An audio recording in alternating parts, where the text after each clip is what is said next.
Welcome students. ये solution chapter का एक टॉपिक है वेंट ऑफ फैक्टर। काफ़ी इम्पोर्टेंट टॉपिक है, तो उस पर एक छोटा सा वीडियो मैं बनाने जा रहा हूँ। आई होप ये आप लोगों के लिए हेल्पफुल होगा। तो देखिए, सोल्यूशन चैप्टर में एक टॉपिक है कॉलिगेटिव प्रॉपर्टी। बहुत ही इम्पोर्टेंट टॉपिक है और उस टॉपिक से अक्सर न्यूमेरिकल्स पूछे जाते हैं एग्जाम्स में। आपका इंटरनल एग्जाम्स में भी न्यूमेरिकल्स पूछा जाएगा उस टॉपिक से, बोर्ड एग्जाम्स में भी न्यूमेरिकल्स पूछा जाएगा, कॉम्पिटिटिव एग्जाम्स में भी न्यूमेरिकल्स पूछे जाएंगे। तो इस पर थोड़ा सा आपको ध्यान देना है कॉलिगेटिव प्रॉपर्टी पे, ठीक है। और कॉलिगेटिव प्रॉपर्टीज में एक टॉपिक है वेंट ऑफ फैक्टर, ठीक है।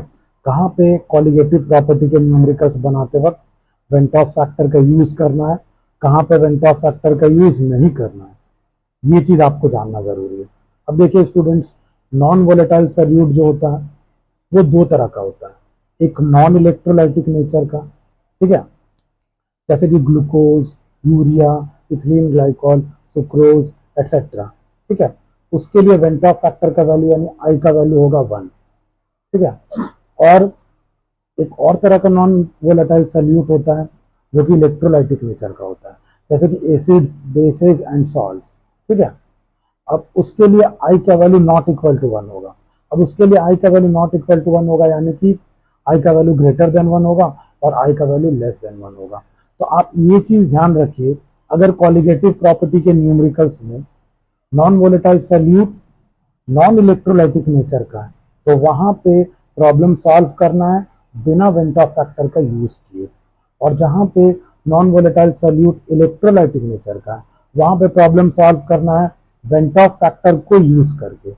अब देखिए, इलेक्ट्रोलाइटिक सॉल्यूट भी फिर दो तरह के होते हैं।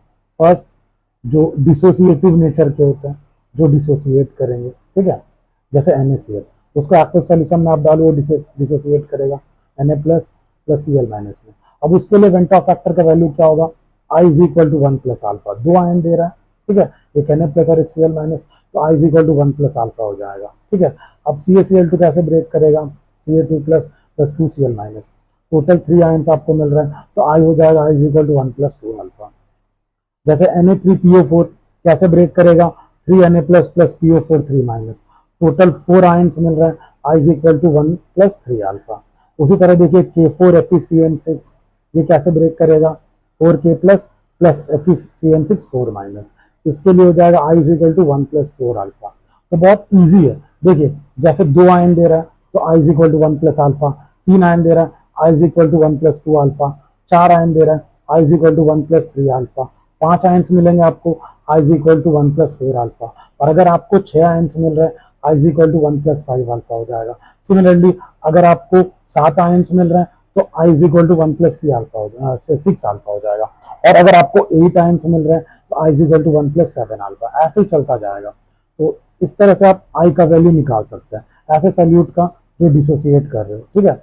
अब देखिए एसोसिएटिव नेचर के सॉल्यूट्स जो एसोसिएटिव होते हैं, जो एसोसिएट करते हैं। अब देखिए एक चीज ध्यान रखिएगा, जितने भी आपके पास इलेक्ट्रोलाइटिक सॉल्यूट्स होंगे ना वो सारे डिसोसिएट करेंगे, सारे, ठीक है। एसोसिएट करने वाला आपको सिर्फ एक ही मिलेगा, ठीक है, स्कूल लेवल में बोलो, जेईई नीट लेवल में बोलो, एक ही मिलेगा, वो मिलेगा कार्बोक्सिलिक एसिड। ये चीज ध्यान रखेंगे आप कि जितने भी इलेक्ट्रोलाइटिक सॉल्यूट है सारे क्या करेंगे, डिसोसिएट करेंगे, ठीक है। लेकिन एसोसिएट करने वाला सिर्फ आपको एक ही मिलेगा, कार्बोक्सिलिक एसिड, ठीक है। अब कार्बोक्सिलिक एसिड ध्यान रखिएगा वो होता है वर्सेटाइल। वर्सेटाइल मतलब अगर कार्बोक्सिलिक एसिड को हम लोग बेंजीन में डिसॉल्व करेंगे तो वो एसोसिएट करेगा, और अगर कार्बोक्सिलिक एसिड को हम लोग वाटर में डिसॉल्व करेंगे तो वो क्या करेगा, डिसोसिएट करेगा। तो जितने भी इलेक्ट्रोलाइटिक सॉल्यूट है ऊपर जैसा मैंने एग्जांपल्स दिया तो वो डिसोसिएट करेंगे, ठीक है। और यहाँ पे कार्बोक्सिलिक एसिड जो होता है वो दोनों कर सकता है, एसोसिएट भी कर सकता है, डिसोसिएट। अब कार्बोक्सिलिक एसिड को बेंजीन जैसे नॉन पोलर सॉल्वेंट में आप डिसॉल्व करेंगे तो एसोसिएट करेगा, और अगर वाटर जैसे पोलर सॉल्वेंट में आप डिसॉल्व करेंगे तो वो क्या करेगा, डिसोसिएट करेगा, ठीक है। तो एक चीज ध्यान रखना, जब भी एसोसिएट करता है ना कार्बोक्सिलिक एसिड तो वो हमेशा डाइमर बनाएगा, मतलब 2 मॉलिक्यूल एसोसिएट करेगा, 3 या 4 मॉलिक्यूल एसोसिएट नहीं करेगा, ठीक है। डाइमर क्यों बनाएगा, यहाँ पे देखिए बॉक्स में मैंने बनाया हुआ है, जब भी कार्बोक्सिलिक एसिड एसोसिएट करते हैं तो दो हाइड्रोजन बॉन्डिंग फॉर्म करता है। देखिए ये फर्स्ट मॉलिक्यूल दिख रहा है, ये सेकंड मॉलिक्यूल, ऊपर देखिए O और H एक हाइड्रोजन बॉन्ड से लिंक हो रहा है, नीचे देखिए इसका O और H एक हाइड्रोजन बॉन्ड से लिंक हो रहा है। तो ये फर्स्ट मॉलिक्यूल, ये सेकंड मॉलिक्यूल, ये दोनों मॉलिक्यूल ऊपर में एक हाइड्रोजन बॉन्डिंग और नीचे में एक हाइड्रोजन बॉन्डिंग से लिंक हो जाएंगे, इसलिए हमेशा डाइमर ही बनाता है। कार्बोक्सिलिक एसिड जब भी एसोसिएट करेगा डाइमर बनाएगा, मतलब दो मॉलिक्यूल एसोसिएट कराएगा करेगा। हाँ, ट्राइमर या टेट्रामर कभी नहीं बनाएगा। तो उसके लिए एक सिंपल सा आई और अल्फा के बीच में रिलेशनशिप है, I is equal to 1 minus alpha plus alpha by 2, क्योंकि ये डाइमर बना रहा है, दो मॉलिक्यूल यहाँ पे एसोसिएट करो तो अल्फा बाई 2। अगर कोई ट्राइमर बनाने वाला होता तो अल्फा बाई 3, टेट्रामर बनाने वाला होता तो अल्फा बाई 4, ऐसे ही चलता। लेकिन जनरली कार्बोक्सिलिक एसिड आपको पूछा जाएगा जो कि डाइमर बनाएगा, और एसोसिएशन का कोई दूसरा केस आपको नहीं पूछा जाएगा। और यहाँ पे देखिए सेम कार्बोक्सिलिक एसिड को अगर हम लोग वाटर में डाल रहे हैं, ठीक है, तो वो डिसोसिएट करेगा। आप देखो डिसोसिएट करके यहाँ पे कितना आयंस दे रहा है, एक क्या दे रहा है बताओ, ठीक है, एक आपको CH3COO माइनस आयन मिल रहा है और एक H प्लस आयन मिल रहा है, टोटल दो आयंस मिल रहा है, मतलब I is equal to 1 plus alpha. मतलब आपको ये चीज ध्यान रखना है कि अगर non volatile solute non electrolytic nature का है तो वहां पे वेंट ऑफ फैक्टर नहीं लगाना है, और अगर इलेक्ट्रोलाइटिक नेचर का है तो वहां पे वेंट ऑफ फैक्टर यूज करना है। फिर इलेक्ट्रोलाइटिक नेचर में भी आपको डिसोसिएटिव और एसोसिएटिव नेचर के मिलेंगे। डिसोसिएटिव नेचर मैंने बहुत इजीली बता दिया, दो आयन मिलेगा तो 1 प्लस अल्फा, तीन मिलेगा 1 प्लस 2 अल्फा, अगर चार मिल रहा है 1 प्लस 3 अल्फा, पांच आयन दे रहा है 1 प्लस 4 अल्फा, इसी तरह छह आयन मिलेंगे 1 प्लस 5 अल्फा। और एसोसिएटिव नेचर के जो सल्यूट होंगे, सिंपल सा बात है, एसोसिएट करने वाले में सिर्फ आपको कार्बोक्सिलिक एसिड ही मिलेगा, और कार्बोक्सिलिक एसिड होता है वर्सेटाइल। अगर आप उसको बेंजीन में डाल रहे हो वो एसोसिएट करेगा, अगर आप उसको वाटर में डाल रहे हो तो डिसोसिएट करेगा, समझ रहे हो बात।